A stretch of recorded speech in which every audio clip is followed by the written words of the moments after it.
Hey guys! Today, we're here in San Jose, Sabang, Camarines Sur for an amazing cleanup drive. So, ang ganda talaga ng place na to. Back when I was a child, I have some memories here.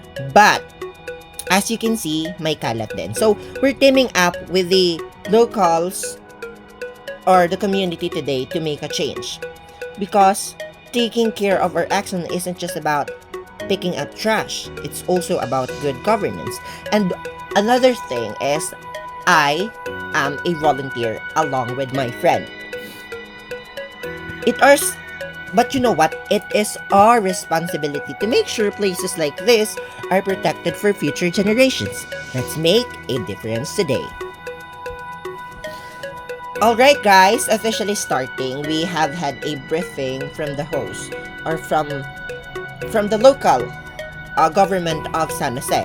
And the first target that they've said is yung mga plastic bottles because it is a common problem in the shorelines. But if we let it build up, magiging toxic siya for the wildlife and our community. And you know what? Good governance isn't just for officials. Tayo din, we have a role. Part of good governance is taking ownership of our actions and showing that we care. Because these small things matter kasi they impact our environment and our community's well-being. With good governance value, everyone is accountable and we're mindful of our actions. Dito pa lang may impact na tayo. Imagine kung lahat tayo nagko-contribute like this. One thing that I've realized while picking up some trash is that good governance is not just for government officials. It's about responsibility and accountability. Sa lahat ng ginagawa natin, hindi siya laging big actions. Kahit simpleng pagtapon ng basura sa tamang lugar counts. Imagine if we all do our part. That makes a community strong.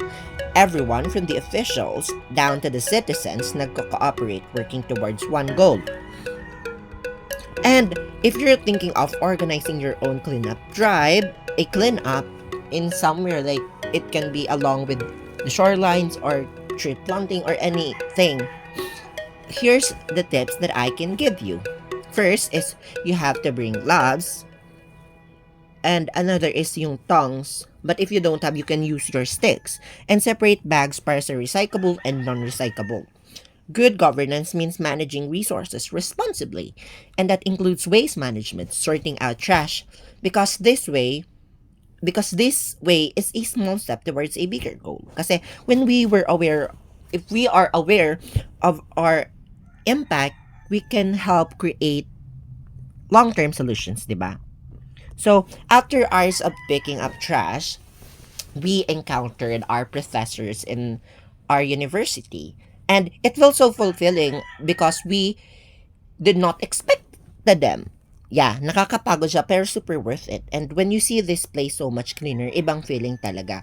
This is what good governance looks like. Of all of us contributing, sharing the responsibility to keep our community healthy. It's about thinking beyond ourselves and really looking at the impact on the future. Okay guys, that's it for today. Clean up drive here in San Jose, Sabang. I hope this inspires you to take action in your own communities. We all have a role to play in good governance and it starts with small, mindful actions like keeping our environment clean. If each of us cared this way, ang laki ng mababago sa bansa natin. This is social responsibility in action and we all have the power to create change.